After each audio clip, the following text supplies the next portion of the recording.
Good morning, everyone. Oh my goodness, I'm having a huge brunch today because I worked out in the morning and I had some meetings. So now I am starving and I can't wait to have some brunch. I'm basically having leftover pot stickers that I made already and I put on some eggs on top. This is like the new viral way of how people eat their pot stickers in Taiwan.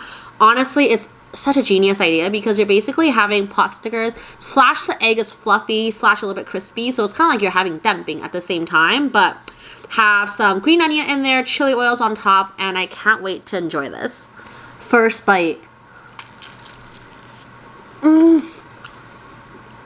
I'm going to be filming a what I eat in a day video today. Plus, I want to show you guys my apartment plant tour, how I take care of them, how long I've had them, what kind of versions that I have. But a lot of people are asking for it. I'm definitely not a pro when it comes to taking care of indoor plants. However, none of them have died yet, so I think it's a good sign. But anyways, I'm going to enjoy breakfast right now, and I'll show you guys later.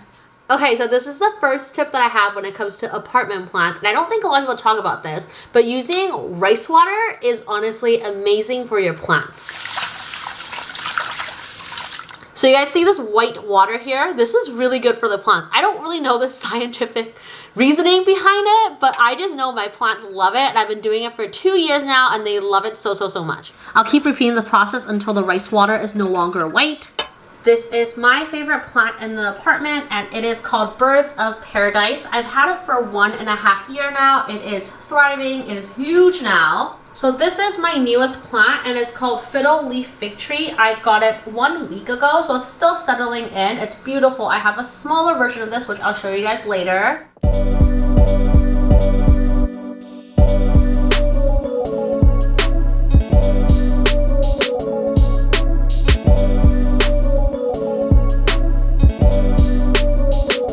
Got our tallest plant ever, which is Dracaena. I have this for 1.5 years now, and it's been sitting here since I actually moved in. It is Storm's favorite plant. He loves to be on the cactus and kind of play with the Dracaena, but it is huge. It actually used to be shorter than me, and now it's like almost touching the ceiling. Well, still a way to go, but still pretty tall. My baby fiddle leaf tree here. This one is, as you can see, a lot more pretty when it comes to its leaf. I had this for 1.5 years now. This one for some reason just doesn't get tall. It's kind of just short, but there's a lot of really big, beautiful leaves here. This one is called Sansevieria. I'm not too sure how to pronounce it, but I'll write it down below. And this one we also had for 1.5 years now too. So the third tip that I have is to not move your plants around too much. So for example, I've had this plant here since I moved in, and it's been here for 1.5 years, and clearly it's thriving, so I'm not gonna move it around. However, I've had plants in the past before that didn't like its location. So just kind of move your plants around to make sure they like it, and if they like it, just keep them there.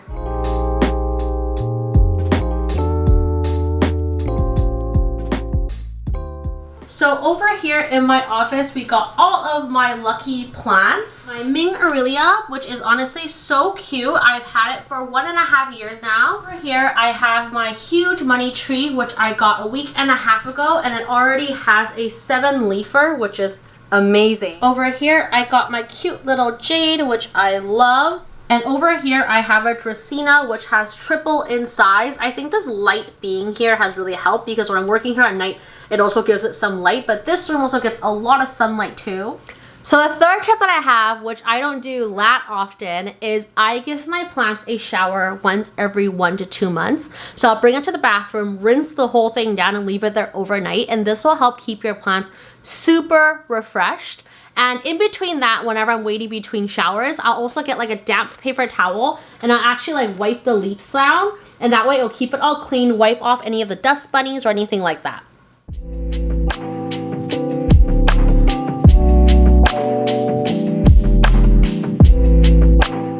So over here, I have my snake plant. I also have my money tree.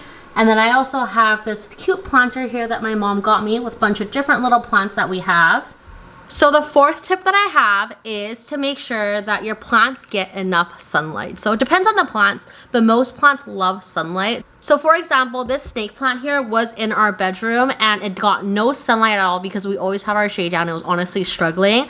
Once we move it out here, it has thrived so much, doubled in size. So make sure to give your plants enough sunlight.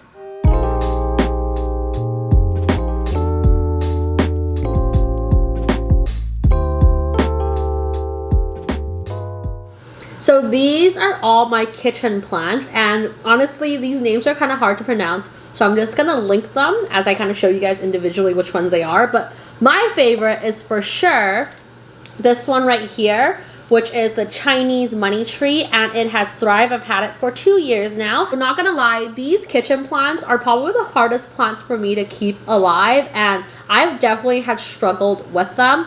However, my tip, which is the final tip, is that if there are any plants that are struggling and you see that they're still alive but there's some dead ends, make sure you trim off the dead ends. Just like hair, the dead ends do no good. They're already dead. You have to trim it off, or else your plant will have a really hard time making sure to keep the rest of the plant healthy and alive.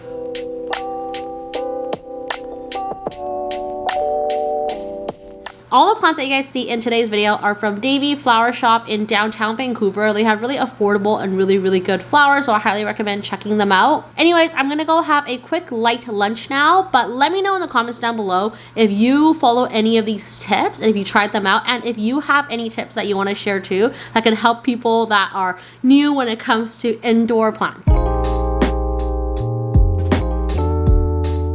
5 minutes Taiwanese noodles with some cucumber. So this is also known as sa gua mian in Taiwan, and basically it means anyone can make it because it is that easy. But I have it with some baby cucumbers. I am obsessed. They're so crunchy and they're so yummy. My parents are coming over for dinner today, and we're gonna be having some Korean army stew, which I am so excited. It is one of my favorite things to eat. Normally it's more of a winter food, but it's been a little bit more cooler recently, so I'm excited to have that for dinner.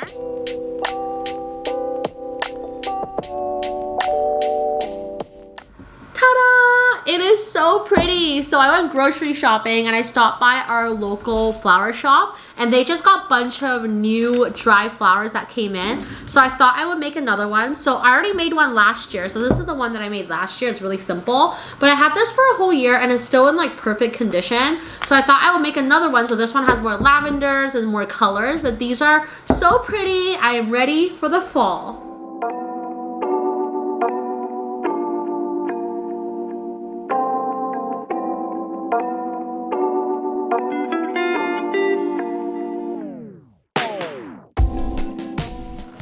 Now look at that. Anyways, my family is here now. My mom's here. We're gonna enjoy dinner, and I'll see you guys next time. Bye.